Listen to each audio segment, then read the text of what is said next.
When we last left off, obviously we were talking about equilibrium. We talked about really how to solve different equilibrium problems using ice tables. We saw several different sort of examples of doing that in terms of the math part of it, how you would go about sort of solving those problems. Um, again, it could be something as simple as a sort of perfect square when you get to those guys into the ice tables. Could be something a little bit more complicated where you need to use the quadratic formula to do that. Or it could be, again, something where you can make an assumption, like maybe the last example that we did there. Remember, as we talked about last time, when you're making the assumption in an ice table type problem, you can only do that based off of the K value, and it does need to be a small K value. The small K value, again, indicates that there's not a tremendous amount of change happening, which is the X, because we should mainly still have reactants at equilibrium. So that's why we do the assumption is equal to 0. Remember, you can't assume like everybody's equal to 0. Otherwise, you got nobody to solve for. So when we do that assumption, again, it's basically any X that you would sort of subtract from a number. Any X that you would add to a number would also be another place where you would kind of try the assumption. But again, you should only try the assumption on a small value of K, because that means that we mainly have reactants, not a big change has occurred in that particular reaction. Now, when you do make the assumption, as we talked about as well last time, you are supposed to check your assumption. And again, we're going to use in this class was sometimes referred to as the 5% rule. And basically what you do is you take the X value that you got after you sort of solve for it. You then take it and you divide it by whatever you were going to subtract it from or add it to in a case like that, and times it by 100. And if it's 5% or less, then your assumption is good. If it's more than 5%, then assumption not so good. You do need to go then back sort of another way to solve it. For our purposes, that would be probably the quadratic formula is where you would need to go with that. Your other option is, again, you don't have to do the assumption if you don't want to. You can sort of solve it mathematically through the quadratic or something like that. But the assumption may save some time, obviously, and you may want to do it. But it's a good idea, and sometimes where people forget to do is to actually check it. They just kind of assume it's always going to work, and it's definitely not the case. And as we go through these other chapters, you'll see a lot of places where the assumption will not necessarily work. Any questions on any of that stuff that we talked about last time there? Okay. So where we left off was this last little part here about equilibrium. This is Le Chatelier's principle is what we're going to talk about at this point. What is sort of Le Chatelier's principle? Well, it's basically an idea. That was quick. It's basically an idea where we have a system at equilibrium. So we have this system that has basically reached equilibrium.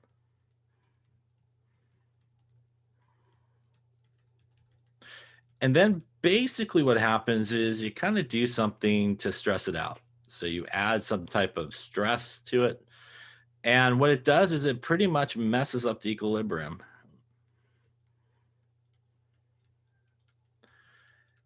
When that equilibrium is now messed up, it's going to want to eventually get back to equilibrium, or back to that equilibrium condition where the rate of the forward reaction will equal the rate of the reverse reaction. How can it get back to sort of equilibrium? Well, it usually will do one of three things. I guess two will sort of actually do something, but one way it could get back to equilibrium is it needs to shift to the right. And what that means is when it shifts to the right, it basically needs to make more products, right? So if we think about sort of a chemical equation, we have reactants on the left and products on the right. So when we talk about shifting a reaction to the right, it means we need to make some more products there to once again achieve that equilibrium condition. Opposite would be true here. If we maybe needs it shift to the left, basically what that means is we need to make some more reactants basically to reach equilibrium. Same idea here on the left hand side is reactants. There will be, as we will see as well, some cases where there's actually no change that occurs. So there can be some cases where we actually do end up with really kind of no changes that occur. What are some stresses that we can sort of add or due to this? Some stresses we will talk about uh, involves concentration, so changing the concentration of the system, uh, pressure and volume, if we're dealing with gases a lot of times. We could also look at temperature, and we could also look at a catalyst. So as we saw in the previous chapter, a catalyst is something that will typically speed up a chemical reaction. Again, not considered a reactant, not considered a product, but just there to sort of simply facilitate the reaction happening faster. So let's talk about some of these things. Let's first talk about, actually, I'll just do it on this page and then we'll kind of come to it. Let's talk about concentration first off.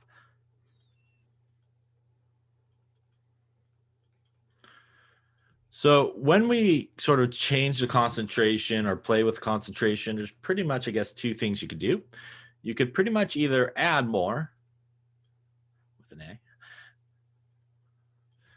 or you pretty much can remove concentration. When we add more, what ends up happening in an equilibrium condition is it typically will shift away from the side that was added. So that means if you add some reactants, it will go towards the product side. If you add some products, it will shift towards the reactant side. If we remove, it actually will shift towards the side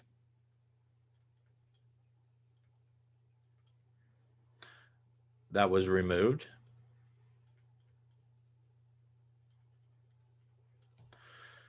So if you take away some reactants, it will shift towards the reactants. If you take away some products, it will shift towards the product side.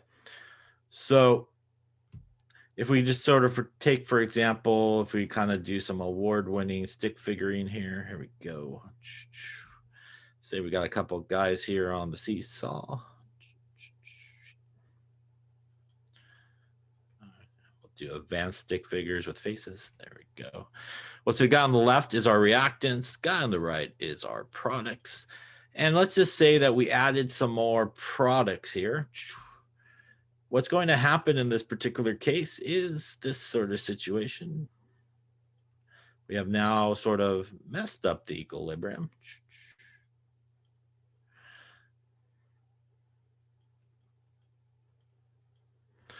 And obviously he goes way up in the air. To fix this, we need to put more people to the left-hand side, right, to bring everybody back down. So the equilibrium would shift away from the side we added, which was the right-hand side, shift to the left-hand side, and then we will once again sort of come back to equilibrium here.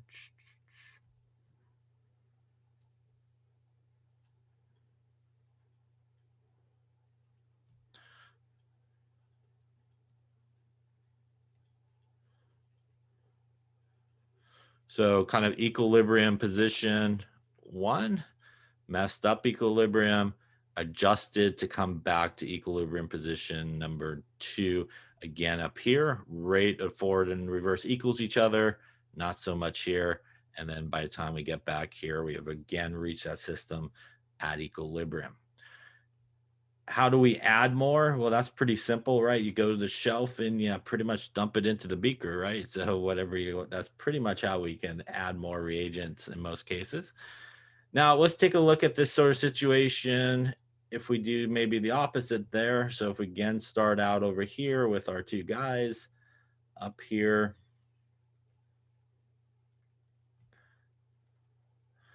And again, we'll call this guy the reactant, this guy the product. And in this particular case, what we're going to do is actually, we're going to remove this guy. We're going to hop this guy off. So if that guy on the product side pretty much hops off, what's going to happen is this type of situation. He's going to slam into the ground, right? And to fix that, we do need to have more people jump on the other side. So again, it will shift towards the side that we removed. And in that particular case, we will once again sort of reach equilibrium. Any questions on that there? Professor, so how do you add then to the product side? Yeah, so when we talk about sort of reactants and products, we're really referring to sort of we're really referring to really the equation, reactants and products, right? And sort of the equation of how we look at it, there's the reactant side, there's the product side. In reality, when it's in a beaker, right, there's, really not everybody's like staying away from each other. There's not like a reactant side and a product side. There's really not sort of that happening. Basically, everybody's floating around in there together. Um, so what we're really talking about, sort of in this situation is they are floating around in there together. So all of our reactants are floating around with our products, they're all around, kind of happening in this situation. But what we're talking about is basically kind of increasing, if we were adding, for example. So if I tossed in here more reactants, what that's going to essentially do when I toss in more reactants, I'll just make them red. So went to the shelf, grabbed a bunch of reactants, right? And I tossed them in. What that's going to do really is, remember, these are reversible reactions, right? So really what that's going to do when I toss in a bunch of reactants into that solution, and I'm not really tossing it in on the left-hand side or the right-hand side per se, but I'm tossing it in. What that's going to do is make the reactants very available, which means it can find the products pretty quickly. And what that's really going to do is jumpstart the forward direction of this reaction, which is why it says we say is shifting to the product side. And same thing if you added more products in there. By adding more products in there, the products would be more available and it's going to kick off the reverse reaction in that particular case. Same thing as well. If you removed some of these guys, it's going to make some side deficient, which means it's going to start making more of those guys. Because remember, these are all equilibrium reactions, which means there's a forward direction and a reverse direction. And basically, it wants to keep a nice balance of that, I guess, if you want to think about it that way. And, sometimes when we do something like add reactants, we're forcing the reaction to head to the right. Or if we remove some reactants, there's a deficiency on the left-hand side that would jumpstart the reverse reaction basically happening in that case. So when we kind of say left or right hand side, or shifts to the left, shifts to the right, what we're really referring to is really it's really the equation, stuff like that.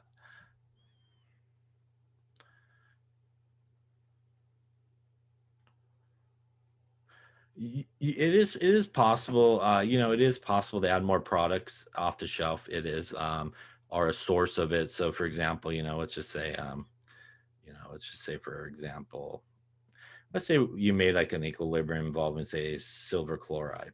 It's going to have some solid in there. It's going to have some silver ions. It's going to have some chloride ions. And what we can do in that sense, the question was, can we add more products off the shelf since it's something that's being made? In this particular case, we could, if I just grabbed off the shelf something like sodium chloride. This sodium chloride is an example of sodium ions and chloride ions, and it's really a source of chloride ions. So that would be a case where, I could go off the shelf and add something that's on the product side. So that is something that you actually can do. It may not be, you know, made from the guy on the left, but you could find a source of sometimes the products, on the shelf and stuff like that. So it is definitely possible to add reactants, and it's definitely possible to add products, because remember, these are again equilibrium reactions, which means what you're essentially going to have is the presence of reactants and products in the solution at once. And you know you could sometimes find sources of everybody on the shelf. Sometimes you might not, but you can find something that's sort of a source of a reactant or product. And that's what I mean by you could kind of go to the shelf and take it and then add it to the solution. Other questions on that? Now, that was a good question about, how can we add and stuff like that. And again, left and right, when we talk about left to right, we're really referring to the equation. But, what it's essentially going to do when we say shift left to the right is by either adding or removing, we're going to kind of initiate either the forward reaction to occur or the reverse reaction basically to occur. How do we remove something that's sort of in a solution? Say we have these guys and these are all aqueous ions floating around. How do we actually remove it? Do we just kind of reach in with our hand? And the answer, I hope you're saying, is no. You just don't like reach in usually and grab stuff out.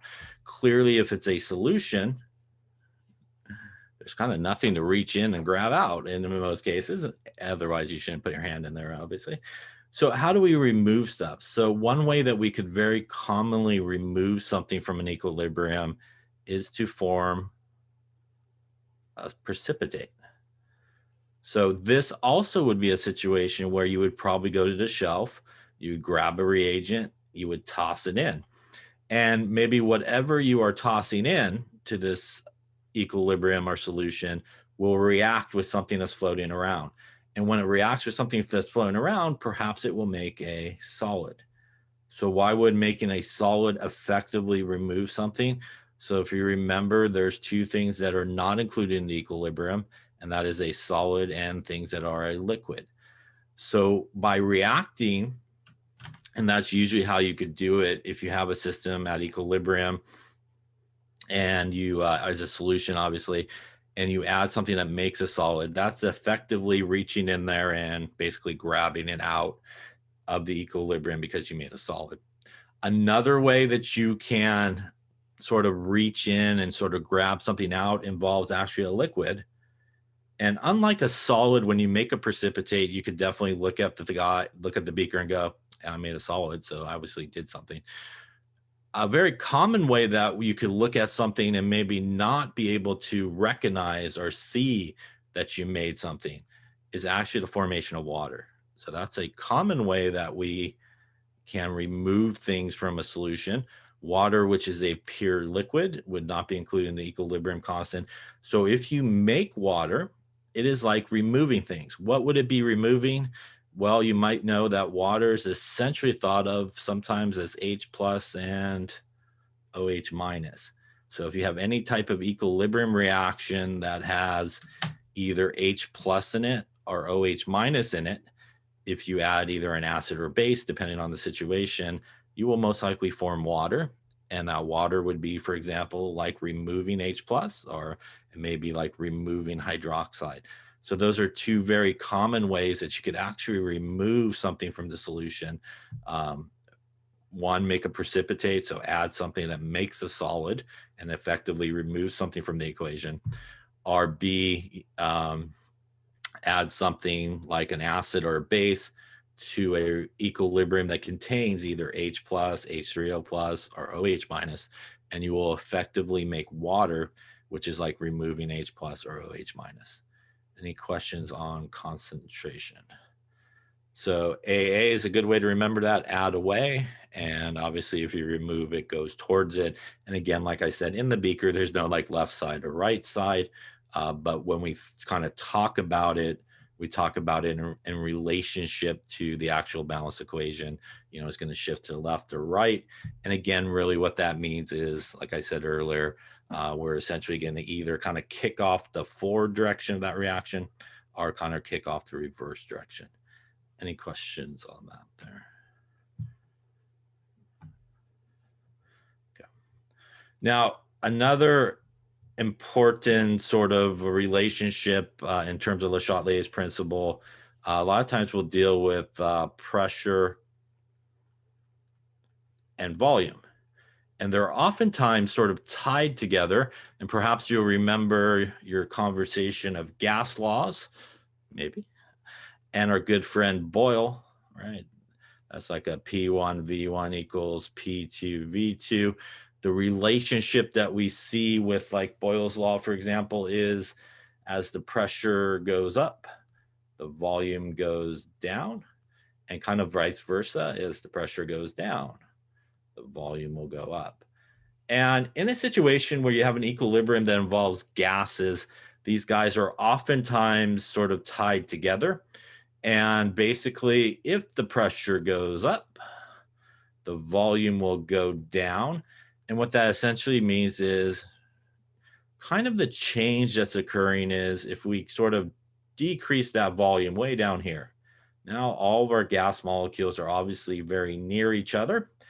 And basically, what's going to happen is, as we see here, the pressure will go up, right? Because we're going to have increased amounts of collisions that's going to happen. So, sort of the change that occurred was it went down, the volume. So, to fix that in this situation, we need to basically lower the pressure. So, to lower the pressure in a very small volume, you need actually less gas molecules. So, this will shift to the side that has the least number of gas molecules.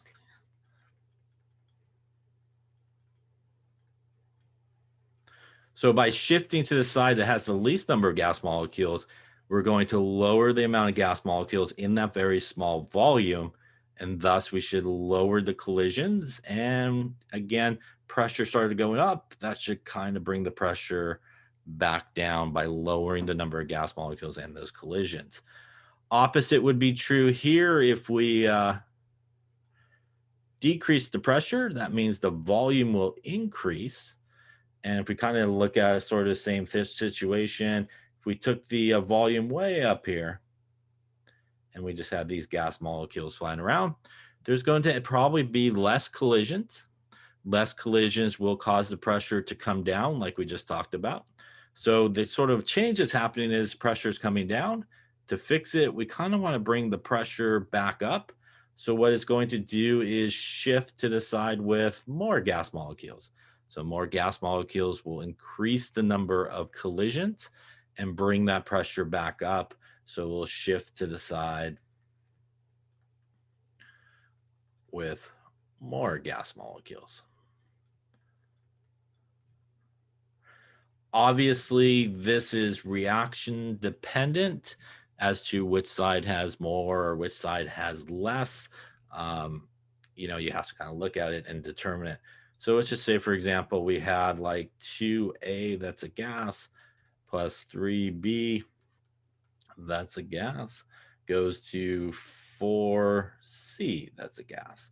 So let me get some options here. Let's say we added more C, we removed B, we increased the volume, and we increased the pressure. So take a minute or two here and decide, will it shift to the right? Will it shift to the left? Or will there be no change in this equilibrium? So take a minute and then we'll talk about it and see what you come up with. Take a look at this one. So let's start off with, we're going to add more C. So remember, when we add, it shifts away. AA, again, a good way to remember that, add away. So when we look at the equation, this is sort of our reference point as to, is it going to go to the left? Is it going to go to the right? When we look at the equation, we see C is on the right-hand side, which means we're going to add more C, essentially meaning we're going to add more products, which means what that's going to do is invoke the reverse reaction from happening, and it's going to cause it to shift away from it. So it should shift to the left here in this particular case. And again, that's essentially what we mean when we're talking about shifting to the right, shifting to the left. Again, we're just kind of adding more products, going to basically kick off that reverse reaction and again cause it to go to the left. Any questions on that one there? Now let's talk about B here. We're going to remove B. Again, when we look at the equation, B is found over here on the left-hand side. When we remove something, kind of like when the guy hopped off the seesaw there, it is going to shift towards the side, and that is going to mean that it will go to the left as well.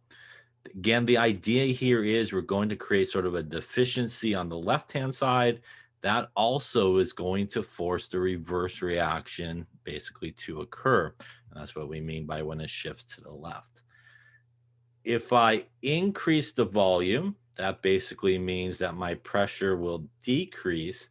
And volume's actually, when you're talking about sort of pressure and volume, Volume's really the one I think about the most, and I think it's the easiest, right? So if we have a larger volume in a bigger sort of area, we could put more people, right? So we want to go to the side that has more gas molecules. Vice versa, if it's sort of a smaller area, we want to put less people in there.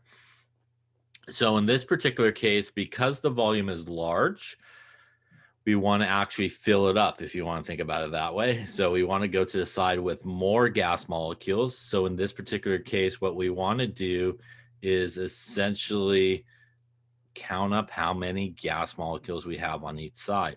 So sometimes people get confused on this part, and it is as simple as counting the coefficients here. And of course, you would be counting the coefficients for things that are gases only. So on the left-hand side, we basically have 5 gas molecules. On the right-hand side, we have 4 gas molecules. So in this particular case, we would need to go to the left as well. Again, it has more gas molecules. Any questions on that there? Lastly, we're increasing the pressure. So really, when we increase the pressure, what we are doing, again, you want to maybe think about it in terms of volume. Increasing the pressure means we're going to shrink that volume down. And again, in a smaller volume, you need less people. Again, that sort of example, if we're all standing or sitting, wherever, maybe standing, I guess is a good way. If we're all standing in a big room, probably everybody has enough room, enough space. Nobody's really stressed out. If we all just got pushed into the smallest closet known to man, the pressure in that little closet with all of us trying to stand in there is probably going to elevate. So that's, again, a way you could kind of think about it. So in this case, because we're increasing the pressure, that really does mean the volume's going to drop. And because the volume drops, we need less gas molecules, which in this question would mean going to the right-hand side. Any question on any of those things? So pressure and volume really sort of tied together a lot, involving obviously gases. And the best way to sort of think about that relationship, again, is understanding, as the pressure goes up, the volume goes down, and vice versa. And think about the volume aspect of it. Big volume, more gas molecules. Smaller volume, less gas molecules. Any questions on that there?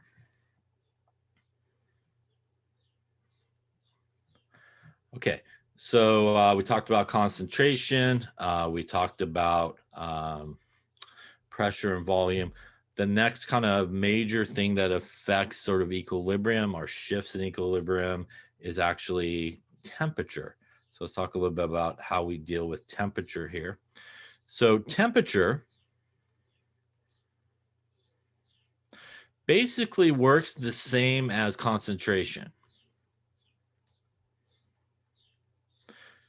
which means that if we increase the temperature, it will shift away. If we decrease the temperature, it will shift towards. So how do we know sort of what side temperature is on? Well, that involves really what type of reaction you're dealing with.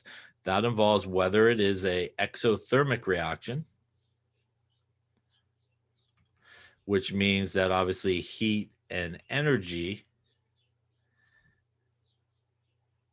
is released or given off. And what that means is because it is released or given off, when we think about a exothermic reaction, if you just sort of write the reaction or a reaction, heat and energy is on the product side. So it is thought of as a product when you're talking about an exothermic reaction, like heat and energy, again, is being given off. One way that we also often will represent heat and energy in a reaction is by using enthalpy, or the change in enthalpy, which is delta H. And a lot of times you'll just be given an equation with a delta H value. And as we talked about before, the actual number doesn't really matter in terms of endothermic or exothermic, but it's actually the sign. So if you see a negative delta H, that implies that the reaction is exothermic. and heat would be a product. Opposite would be true here. In an endothermic reaction, that basically means heat and energy is absorbed. And if we are talking about that, since it's going to be absorbed, heat and energy is considered a reactant in this case, or sort of on the reactant side of the equation. Also, delta H value here would be a positive value for an endothermic reaction. So what does that mean? Well, if you increase the temperature in an exothermic reaction, you would then expect it to shift away. So if we increased the temperature in an exothermic, it should shift away. If we decrease the temperature in an exothermic reaction, it'd be like removing a product, which we would expect it to shift towards the product. It would be opposite here for endothermic. If we increase the temperature in an endothermic reaction, we would expect the reaction to shift away from the reactant side. And if we decrease the temperature in an endothermic reaction, we would expect it to shift to the left and basically make more reactants. How do we increase the temperature, decrease the temperature? Sort of like you would probably imagine, you could heat up a reaction, right? Put it in some boiling water, for example. Your reaction test tubes or something like that, put in some water that's boiling, or a hot water bath or something like that. Obviously, you could also put all your guys on ice, right? And that would be essentially removing temperature. So those are ways, obviously practical ways in sort of a lab or something like that, that you could accomplish that. Question on temperature. So really important to understand that it's really related to whether or not the reaction is exothermic or endothermic. And again, in most problems, you will be given, obviously, some piece of information. And a lot of times it is really this piece of information over here that's given to you, is these delta H values, is oftentimes sort of the information that's given to you in the reaction. Like I said, a lot of times they'll just give you an equation and then go, hey, the delta H is negative, whatever. And again, when you see that negative value, that should indicate to you that it is a exothermic reaction. Question on temperature here changes. The last thing in terms of sort of Le Chatelier's principle is a catalyst. And a catalyst, as we've talked about previously, catalysts are not reactants, right? They're not products. They don't get used up in a reaction.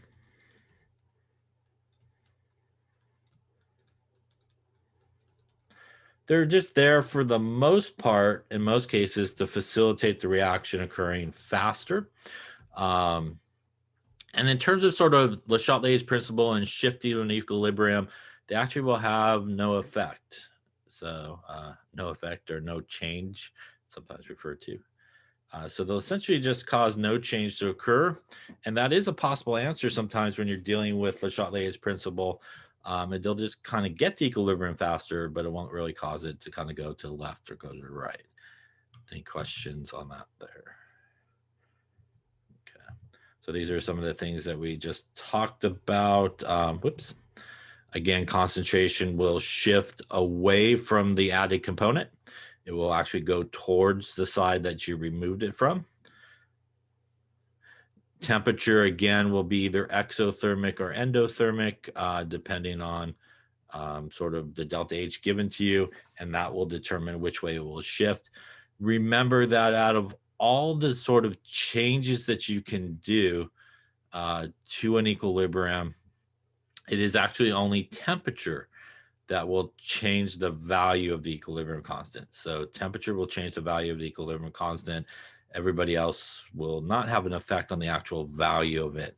And what that means is if you did a bunch of reactions, so as we talked about, so let's say we were at 25 degrees Celsius and you did a bunch of different experiments for this equilibrium reaction and you did different starting amounts and everything, all those guys should really end up at the same equilibrium constant value.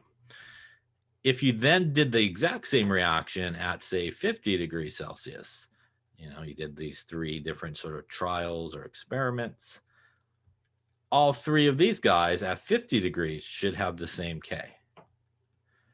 But the K value between 25 degrees Celsius and 50 degrees Celsius, these values will be different. So that's what we mean by, temperature is sort of the only thing that will affect the actual value of the equilibrium constant.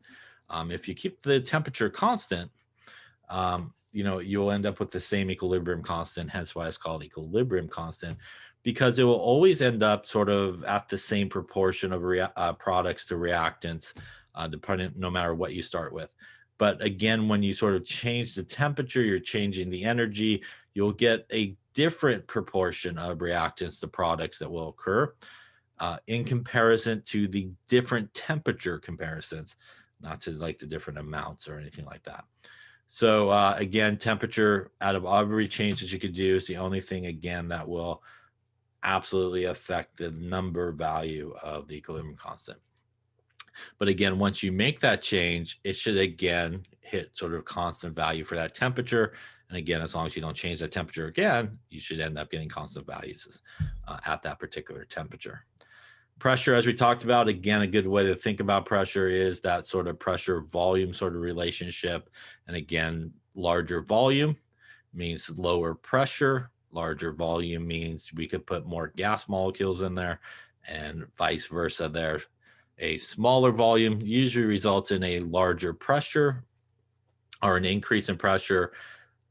Smaller volume means we need less gas molecules in there. And again, that's a really good way to sort of think about that.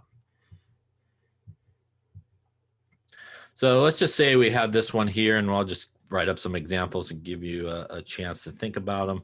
So let's say here, what's going to happen? Will it shift to the right, shift to the left, or will there be no change? If we, let's do adding N2, we'll say the delta H here, and I'm just going to make it up. It's, we'll go with negative in this case. Why not? Delta H value is negative in this reaction, just to make it up and pretend. So we're going to add some N2. We will remove some NH3. Let us increase the pressure. Let us decrease the temperature. Let us add some H2. And let us increase the volume. So take a couple minutes here, think about each of these, and think about, will it shift to the left, will it shift to the right, or will there be no change? Okay, let's take a look at this then. We want to add N2. So again, we're going to be adding some stuff to the left-hand side. When we add, it shifts away, so it should shift to the right in this case. We're going to remove some NH3. NH3 is over here on the right-hand side. When we remove something, it goes towards the side we removed it from, so we would also expect it to shift to the right. We're going to increase the pressure, and again, the relationship there is if we increase the pressure, probably the volume went down. And since the volume went down, we want less gas molecules in there. Going to this equation, we got a grand total of 4 gas molecules happening there. 1 there and 3 there. On the right-hand side, we got 2 gas molecules from there. That means in this case, it would actually shift to the right as well. Any questions on those so far? Coming to our decreased temperature related to this guy.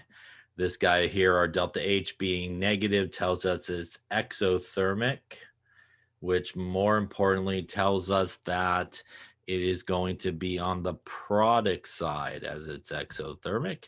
Now, when we decrease the temperature, it is like removing a product.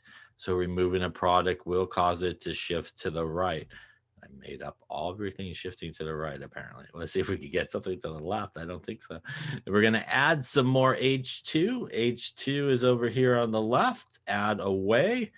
Also going to shift it to the right in this case. And lastly here, increasing the volume means that we are going to be decreasing the pressure, but that increase in volume means we have more room. More room means we need more gas molecules. And finally, on the last one, we're going to shift to the left there. Any questions on any of those examples there? Can you explain the last one again one more time, please? Yeah, so the increase in volume. So the increase in volume basically means, so if we have sort of a system here, and we'll just say it's at equilibrium, we'll just make the volume right about there. Okay.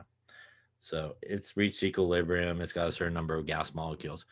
When we then increase the volume here in this sort of situation, I'll just draw it like that. I'll just use my same 4 gas molecules flying around. Now in that larger volume, those 4 gas molecules are much further away from each other. And what that's going to result in is less number of collisions. Less number of collisions means that what we will start to see is the pressure would start to go down in that case because of that. So to fix that, that's sort of the change that's going to occur as a result of changing the volume is we're going to start to see this decrease in the pressure because essentially the gas molecules are way further from each other than they were a minute ago when you did that. And they need to, what we really need to do is increase the number of collisions. How can we increase the number of collisions? Well, if we continue to go to the side with less gas molecules, the number of collisions are going to remain kind of low. But if we shift to the side in this case that has more gas molecules, we're going to start making some more gas molecules, right? And as we start making some of those more gas molecules, that means that the production of those more gas molecules will allow more collisions to start to occur a lot faster. And what that's going to do is then bring our pressure kind of back up to sort of an equilibrium type condition again, because we've now filled that area with more gas molecules, and those more gas molecules are going to increase the collisions and bring back up the pressure. So you can kind of think about it, as putting the stress of increasing the volume on it. What it essentially did was start to drop the pressure. And what we want to do is get it to make more gas molecules to increase those collisions and kind of bring the pressure back up again to some more equilibrium type of situation. So that's essentially what's sort of happening in a step-by-step sort of explanation there. A question on that? No, thank you. That was good. Thank you. Yep. Other questions? Okay, so again, you want to think about sort of what's happening. And again, sometimes it's easier in terms of volume and stuff like that, is just to keep it simple. And in most cases, the easy way to think about it is how I kind of do it as well, is, just go big volume, need to fill it with more people. Kind of a smaller area, I need less people in there. And those people, we're talking kind of gas molecules in this sort of situation. And again, if you understand the sort of that tie into pressure in terms of how that works, it will also help you out with that. So I think that was the same one we just did, right? Yeah. So let's take a look at maybe another one here. We should have maybe, there we go. All right, let's take a look at this one. And I'm not sure on your notes or not if the 2's there, but the 2 should be there. If it's not, make sure you have to put it in there. We'll go with this one that's endothermic. And let's see, let's add some NO in this case. Let's decrease the pressure. Let's decrease the temperature in this case. Let's add a catalyst. Let us remove O2.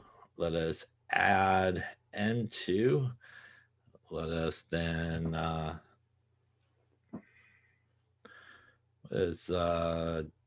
decrease the volume. All right, same thing. Take a minute or so here and think about, will it shift to the right? Will it shift to the left, or will there be no change occurring here?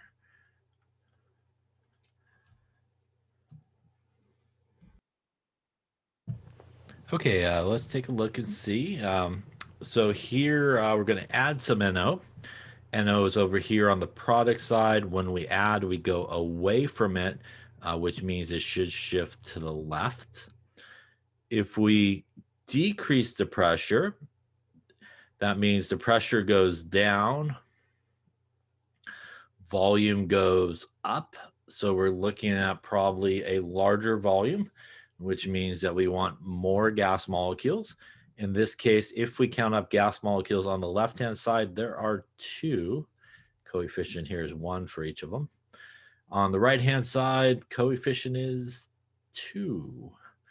That is a tie, which means in this case, no change will occur.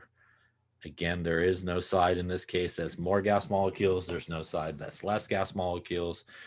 So it is, again, no change. And again, that is a possible option sometimes in these type of problems. And again, it's just so we have the same amount of gas molecules basically on both sides. Now, if we decrease the temperature here, we want to think about, they told us that it's exothermic. That means our delta H would be positive, and more importantly, what that means is heat and energy would be considered a reactant, which means if I decrease the temperature, that's like removing a reactant. By removing a reactant, that will cause the equilibrium to shift towards it, and actually will shift to the left in this particular case. Any questions on that one there? Adding a catalyst, again, will get you there quicker, will have no effect. So this also would be a no change in this situation. Removing O2. O2 is over here on our reactant side. When we remove, it goes towards that side, and that means it will shift to the left in this case. If we add N2, N2 is on the reactant side. When we add, it goes away from the side it's on, which means it should shift to the right. And lastly, if we decrease the volume, we're probably increasing the pressure. Again, smaller volume, we want less gas molecules, and kind of the same deal as was here. There is no left side that's less, so this would also be a no change. Question on Le Chatelier's principle, figuring out to the left, right, or no change. Any questions on any of those there?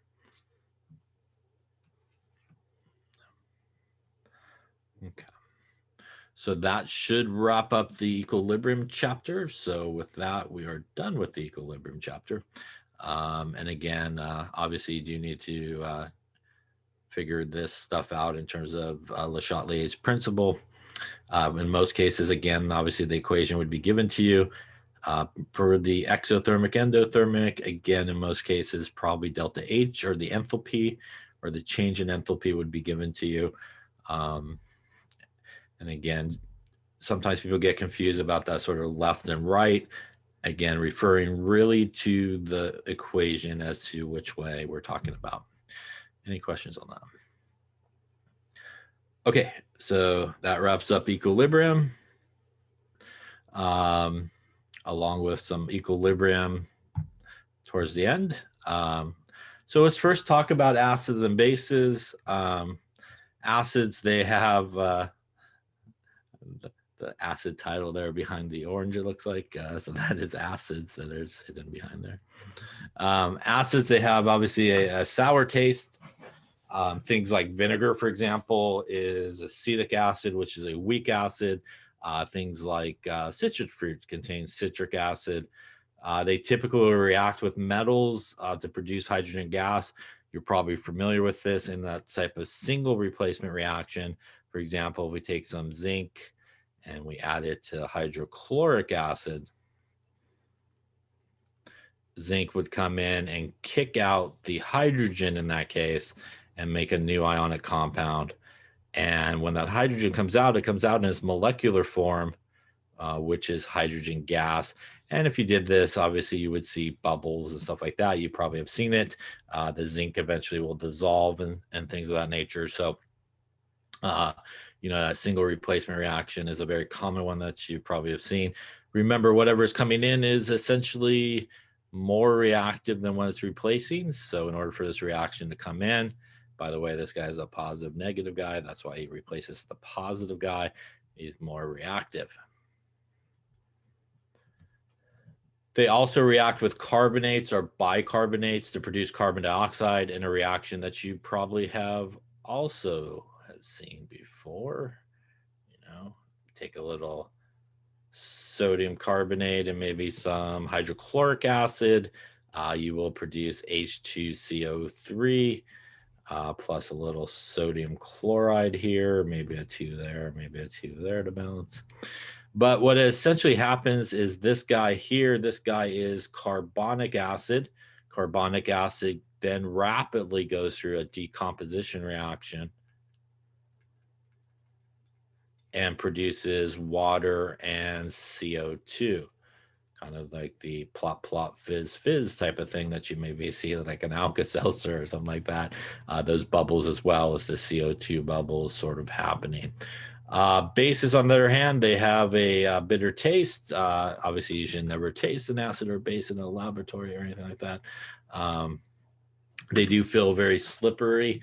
A lot of soaps are bases. A lot of drain cleaners and stuff like that are bases as well. If you ever got base on your hand before in like an experiment or something like that, it does almost feel like there's kind of like a layer over your hand or something like that, kind of a filmy type layer. And that's really the sort of base happening. Just to make sure everybody's on the same page in terms of acids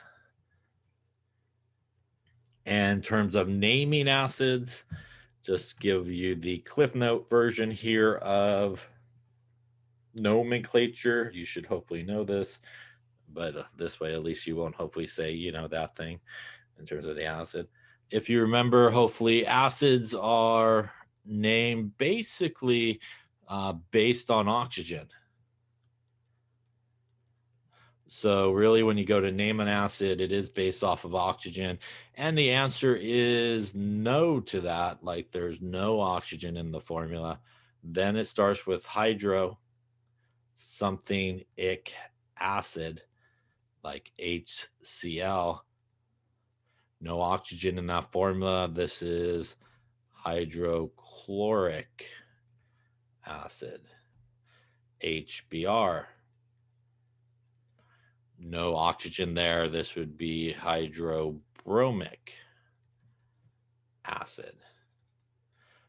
By the way, the AQ there is actually important as well when you're dealing with acids. The AQ obviously means an aqueous environment. And what that essentially means in this case is it's an acid. It's basically floating around in the solution. And that's why we call it hydrochloric acid in this case, as opposed to if this was, say, a gas, you might call this hydrogen chloride gas, right? So that aqueous sort of symbol is really important. And when you write formulas for acids, you typically should include the aqueous symbol because that indicates, again, that it is an acid. If the answer is yes, there is oxygen, it basically will contain one of those polyatomic ions. And if you remember, those polyatomic ions ends in ate or ite. So if the answer is yes, and your polyatomic ion ends in ate, it is something ic acid, like HNO3. Again, when you look at that, that's NO3, which is NO3 minus. That is nitrate. This is nitric acid. H2SO4. SO4 is SO42 minus, which is sulfate. This is sulfuric acid. If the answer is yes, and the polyatomic ion ends in ite, it is something OUS acid, like we'll go over here, HNO2. NO2 is nitrite. This would be nitrous acid. So that's your 30-second, 2-minute, or whatever it was there. Nomenclature reminder. Also a reminder, there is no hydro on these names.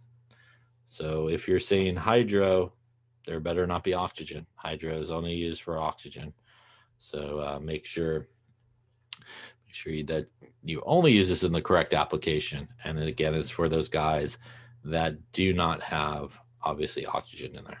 Any questions on how to name acids? Okay. And again, hopefully that should be familiar to you. And naming bases, the good news is you name them like you kind of normally would, like sodium hydroxide, potassium hydroxide. So they're kind of named like normal. So let's talk a little bit about a definition of an acid and base. So Reynes did a lot of work with sort of electrolytes. He came up with a sort of general definition of an acid and base. He said an acid is basically a substance that produces H plus in water, or H3O plus in water. H plus and H3O plus in acid-base chemistry are pretty much the same. Yeah. So you will see them sort of interchangeably used, both in the equation and also in formulas. I personally will use probably H plus most of the time, but probably anywhere I put H plus in context with acid and bases, you could probably also substitute in there H3O plus. H3O plus is the hydronium ion. H plus is what is sometimes referred to as the hydrogen ion, or a proton in that particular case. So what is sort of the difference? Well, or how do you get the difference? So for example, if we do look like hydrochloric acid here, hydrochloric acid in this case is a strong acid. It's going to 100% break apart in water.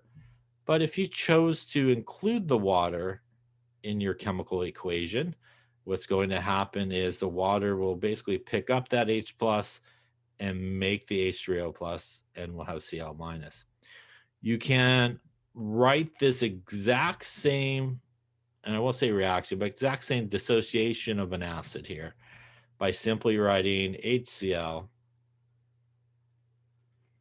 breaks apart into H plus and Cl minus.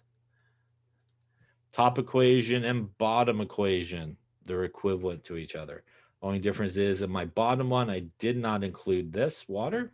Because I didn't include the water, I form H plus amine, but because they included the water, they form H3O plus. Again, this guy here and this guy here are really the same thing. And the presence of those guys, either the H plus or the H3O plus on the product side, is basically what makes something an acid, is the ability to produce H plus in solution. And when we talk about that, what we are talking about really is the ability to produce free H plus in solution. Not H plus that's tied into something or bonded to something, but just some free H plus that's basically floating around. He said that a base is something that has the ability to produce hydroxide in water, which is OH minus. I will say on the base reactions, most of the time people will put water in there. And what we do see, though, is right here, OH minus on the product side tells us base. Just like over here, H3O plus or H plus on the product side tells us acid. That's actually, as it may not seem that big of a deal here, being able to write these equations correctly and actually seeing on the product side H plus being made or H3O plus being made, or seeing on the product side OH minus being made, is a very critical part to understanding what is coming up in this chapter and our chapters, and being able to write these equations really sort of correctly gives you a big hint as to how to do calculations a little bit later on. So those are really two key ways that you can sort of understand whether or not you're kind of dealing with more of an acidic solution or basic solution, And really we're talking about here, just like with the H plus, the ability to produce free OH minus ions floating around in that solution. This was a really good sort of first step in terms of a definition, but he dealt with a lot of really just strong bases, and a lot of strong bases, by the way, come from like group 1 and group 2 on the periodic table. Things like sodium hydroxide, potassium hydroxide, calcium hydroxide, strontium hydroxide. And that's why group 1 and group 2 on the periodic table, right, are named alkali metals and alkaline earth metals. And that's because, you know, alkaline pretty much means basic. So somebody says alkaline, it does mean basic. And that's where a lot of really strong bases sort of come from the periodic table there in group 1 and group 2. Again, if you just kind of look at where sodium is, potassium, hang a right to like calcium and strontium. These guys with hydroxide is where we see a lot of sort of strong bases really sort of come from. But since he sort of dealt with, you know, a lot of these hydroxides as the base, a more general definition of acid and bases sort of came about, and one that's used a lot when people sort of describe acid and bases, and that is what is referred to as the Bronsted-Lowry definition. I'm not sure why Lowry's name got cut off here, but it's Bronsted-Lowry definition. And basically a Bronsted-Lowry acid is a proton donor. A Bronsted-Lowry base is a proton acceptor. So you may be thinking to yourself, what is a proton, right? And a proton is that H plus, yeah. And that is because if you remember, hydrogen pretty much has one proton and one electron. It does not have a neutron. And when something becomes positively charged, it means it lost an electron. So in the case of hydrogen, when it becomes positively charged, it lost an electron. That means it has only a proton left. So a proton is sometimes referred to as H plus because of that. And the plus part is really important because it does affect the charge. So when we talk about something sort of gaining or losing an H plus, it will also affect not only the fact that they either gained an H or lost an H, but it will affect the overall charge that's happening. In this case, the water is acting as the acid. It's going to donate over here an H plus. When it does, the NH3 will accept the H plus, and the H2O will lose that H plus. And in this case, we have the base being the NH3, the acid being the water. But what it also creates in this sort of reaction is two things that are related to one another. On the left-hand side, the NH3 is related to the NH4 plus. So on the left-hand side, it is acting as a base. Its partner on the other side is what is referred to as the conjugate acid. So the base on the left-hand side, its partner on the right-hand side will be the conjugate acid. Now, if we look at the water, which in this case is acting as an acid, it also is related to somebody on the other side of the equation. So the water here, which is the acid, is related to the OH minus that's on the other side of the equation. And those two things are also tied to one another. The acid on the left-hand side is related to what is referred to as the conjugate base on the other side. What is the difference between the base and the conjugate acid, or the acid and the conjugate base? The difference is this guy right here. It is 1 H plus difference, and only 1 H plus difference. And it's a result of the acid donating over to the base, the H plus. And what that means is the relationship between the base and its conjugate acid is it has one more H plus than it started with. while the acid and its conjugate base has one less H plus than it started with. It's the same H plus. It's the one that basically got transferred from the acid to the base. Any questions on that there? Now,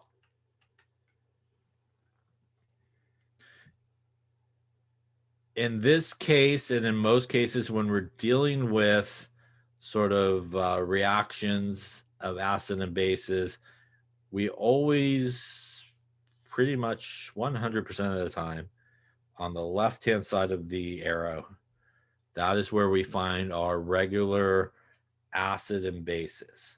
All the conjugate acids and conjugate bases that might be there are typically found on the product side of the reactants. So that's usually how it's set up. Acid and bases on the left, product side, conjugate acids and conjugate bases. Any questions on that?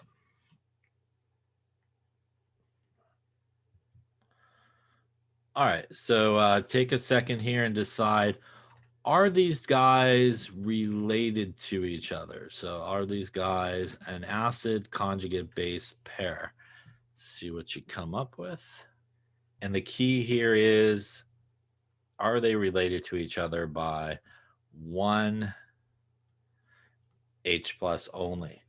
So if we look at the first set there, we have HCl, we have, I don't know why books write it like this, ClO minus, which is hypochlorite.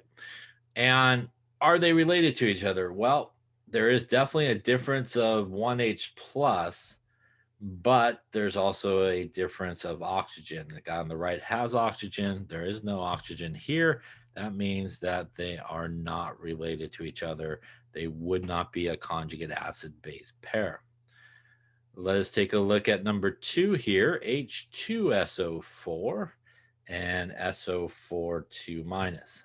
When we look at the relationship between these two things, they are definitely related to each other, but the difference here is 2 H pluses, which means that they are not considered a conjugate acid-base pair. We'll come back to this guy, why those two are not related to each other in just a second. But again, because it's more than 1 H plus, they would not be considered an actual pair. Any questions on that one there? Now, if we look at this one here, NH4 plus and NH3, relationship between these two is 1H plus is the difference. You could either put the H plus onto the NH3. If you do that, that's NH4 plus, which gets you that. Or you could take away the H plus from the NH4 plus in that case. If you take away the H plus, you end up with NH3. And you take away a plus. Every time you take away a plus, you become one more negative, and that zeroes out and it matches. So this would be number 3, good. And number 4 there, which is H3O plus and OH minus, again, semi-removed from each other, but the difference here is 2 H pluses as well. So that would mean it is not, and obviously that would be wrong. So it looks like number 3 is a winner here. Questions on that? So why, for example, is the guy right here sulfuric acid and this guy not pairs, even though they do look like they're definitely related to each other? And it's because of something we will talk about, but let's just kind of touch upon it here to finish out for now. H pluses, when they come off of acids, for example, when we lose H pluses, they actually do come off one at a time. So even though we think about them as both coming off, what actually will happen in this particular case is the first step is he will actually just lose 1 H plus in this case. And then the next thing that will happen is that guy that's left over will then lose a second H plus in this case. And that is why, if we were looking for pairs to each other, this guy here and this guy here, they are pairs. The difference between those two, as you can see there, is just 1 H plus. this guy here and this guy here would also be pairs to each other, as the difference is, again, just one H plus. But going directly from that guy to this guy, they are not related to each other, because as you can see, the difference there is two H pluses. And what sometimes confuses people is when we think about something like this reaction, we usually think about the overall reaction, which is both of these steps basically happening to get us there. And what would happen is this guy here and this guy here would cancel, just what we kind of did with mechanism and some other stuff. You would add them together, and you would be left with our two H pluses and our SO4 2 minus. So for example, in the first semester class, you probably dealt with just the overall reaction, not understanding, again, that it is what is sometimes referred to as a stepwise dissociation, or it happens basically in steps. So sometimes we focus on that overall reaction, which then leads us to think, well, these two then are definitely related to each other, but they're actually not, because it's actually happening in a kind of two-step system where, again, these two guys are pairs and these two guys are pairs. Any questions on that there? Okay, so I think it's a good place to stop. So we will stop here for now in terms of acids and bases.